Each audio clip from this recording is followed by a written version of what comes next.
10 minute স্কুলের জন্য 5 কোটি টাকার যে বিনিয়োগ প্রস্তাব ছিল সেটা আজকে সকালে আমরা বাতিল করেছি, সেটাই আমরা জানিয়েছি। সো কথা বলবো বেসিক্যালি আয়মান সাদিক ভাইয়ের একটা ইস্যু নিয়ে।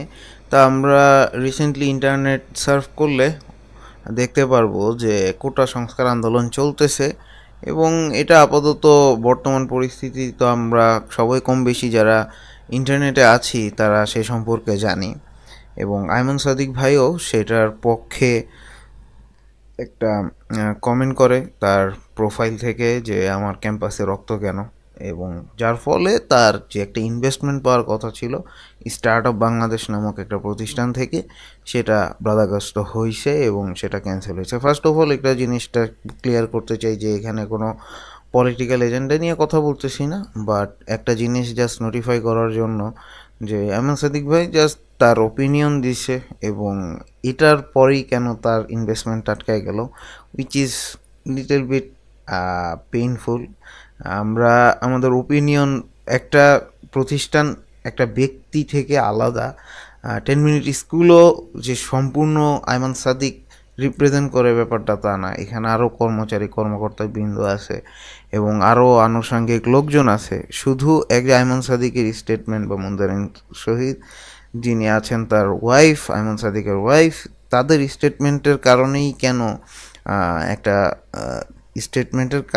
কেন একটা কি বলবো ইনভেস্টমেন্টের যে কথা ছিল সেটা সম্পূর্ণ ক্যান্সেল হয়ে গেছে, which is pretty much painful to be honest. জানি না। ও তার সহধর্মিনী মুনজিরিন শহীদ তাদের ফেসবুকে স্ট্যাটাস দেন, রক্তাক্ত ঢাকা বিশ্ববিদ্যালয়, আমার ক্যাম্পাসে রক্ত কেন। এই ভিডিওটা কোনো পলিটিক্যাল এজেন্ডার কথা চিন্তা ভাবনা করে না, ওপিনিয়ন দেওয়ার উপর ভিত্তি সবারই থাকার কথা, ওপিনিয়ন সবাই দিতে পারে, বাট তাই বলে আসলে অনেক দিন আগে থেকে যে জিনিসটা ডিসাইডেড ছিল হুট করে একটা স্টেটমেন্টের কারণে কেন বন্ধ হয়ে গেলো, এটা আমার কাছে মনে হয় যে আনফেয়ার হয়েছে। বাট জানি না, ইন্টারনাল অনেক ইস্যুস থাকতে পারে যেটা সম্পর্কে হয়তো আমি জানি না।